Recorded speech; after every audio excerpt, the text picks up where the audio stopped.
The total votes affected by Dagdag Bawas, 151,971.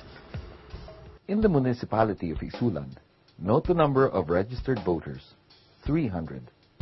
Actual voters, 300. And look now at GMA's total votes, 1,041. Now take a look at Maguindanao. There were 11 municipalities that had no elections, but they have results.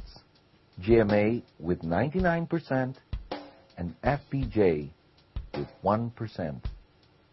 In the 16 municipalities where elections were held, FPJ got 41% and GMA 59%.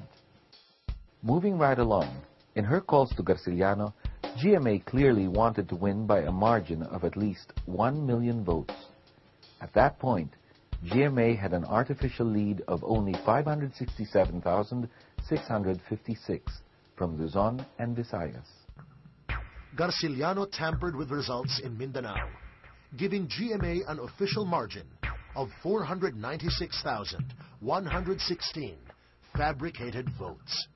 Here's a table that shows the presidential lead based on the tampered COCs in Mindanao. It reveals the heavy vote shaving and vote padding in FPJ's bailiwicks. Here is the total effect of Dagdag Bawas in Mindanao in favor of GMA. For a grand total of 662,460. We have not reported on the other regions of Mindanao and Luzon, nor have we told the story of Pampanga, Cebu, Iloilo, and Bohol, or the PCIB area. As a result of the tampering, GMA got a fabricated margin of 1,063,772. But here is the true picture. On the basis of tampered COCs, GMA won in the 2004 elections. When the 951,695 padded PCIB votes are subtracted from GMA, her lead is reduced. When the Dagdag votes in the 6 provinces in Mindanao are subtracted, FPJ starts to lead. And when the Bawas votes are returned to FPJ, his lead widens. Yes, ladies and gentlemen, we proclaimed the wrong president. Was there cheating? From the actual and empirical evidences, there was cheating. And would you call it massive? In some areas, there was massive cheating. In some areas, virtually very minimal. So it's not a generalization of cheating as a whole. The conclusion would be there was cheating. There was cheating. Yes. And if the total effect of Dagdag Bawas in 6 provinces, Commissioner, was running up to 660,000 votes, would you not call that massive?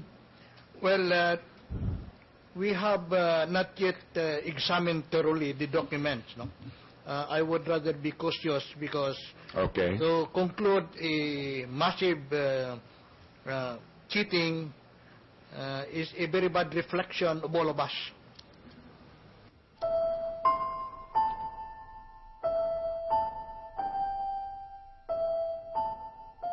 From the Chief of Staff, Armed Forces of the Philippines, to the Superintendent PMA, AFP, per instruction of Her Excellency PGMA, no AFP personnel shall appear before any congressional or Senate hearing without her approval. Inform General Francisco Godani and Colonel Alexander Balutan accordingly. Signed, Major Aaron, CDO. There is a conversation. This is a privileged conversation between the President and a political leader. And this conversation was wiretapped against our revised penal codes. And we found out that there's not just one tape, but 2 tapes actually. One is the original tape, and the other is an altered tape of the original. And these tapes purportedly show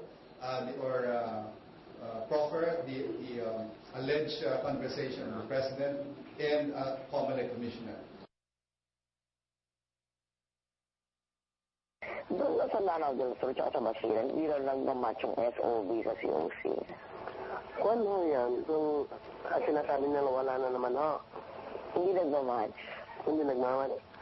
Ay, may posibilidad na hindi magmamatch kung hindi nila sinunod yung individual SOB ng mga munisipyo. Pero ayaw ko lang ho kung sa atin pabor o hindi. Kasi doon naman sa Basilan, sa Lanao Sur, itong ginawa nila na yung pagpataas sa inyo, hindi naman ho, maayos naman ang paggawa eh.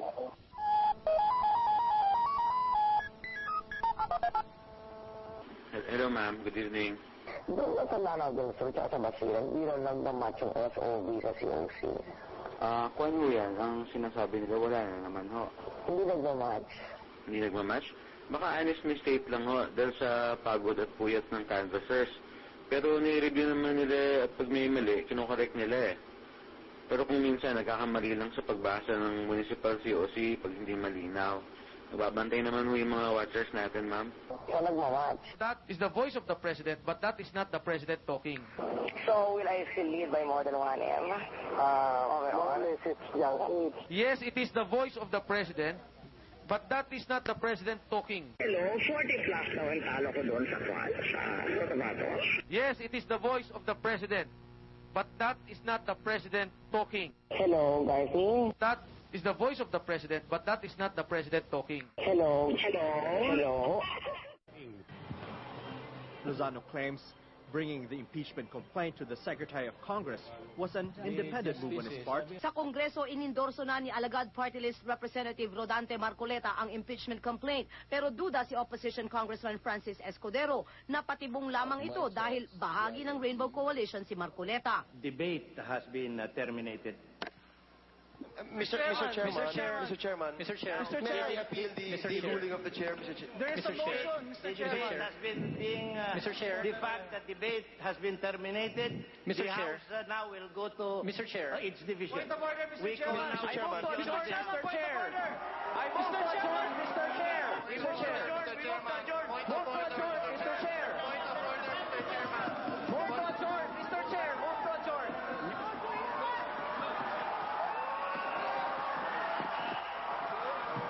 Point of order, Mr. Chairman. There is a pending motion and duly seconded. Mr. Chairman, you are Mr. Chairman. Mr. Chairman, point of order. Point of order, Mr. Chairman. Congressman Barbers has a pending motion, duly seconded, no objection. Mr. Chairman. Mr. Chairman, point of order. Let us not railroad these hearings. Kung mauuwi lang sa ganito ang ating proseso ng impeachment, huwag nating sisihin ang ating mga mamamayan kung tuparin nila ang ating di natupad. Dismiss na itong impeachment complaint. Siguro po, we can move forward. But impeachment remains too important a remedy for grave official abuses to leave wholly undefended, either from the mistakes of those who have so rashly undertaken it in this instance, and from those who have so casually dismissed the same. Tuloy ang laban. Tuloy ang laban. Tuloy ang laban. For the dismissal of the complaints for the impeachment of President Gloria Macapagal Arroyo is approved.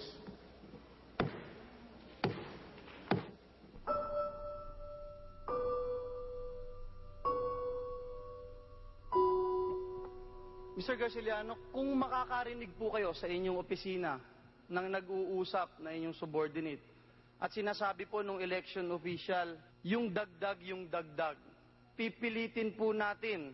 Doon naman sa Basilan at Lanao del Sur, ito ho yung ginawa nilang magpataas sa inyo. Basta, we will ask somebody to look for her and then get her family. Ano po ang gagawin nyo kung marinig nyo po? Thank you, Your Honor. The next speaker, I have thank not you. heard any such conversation in the office. if you do, or I have not heard that in the tape. Meron ho tayong mga high-level contacts mula po sa diplomatic community at sa mga foreign services na nagbigay po sa akin ng A1 information, unimpeachable.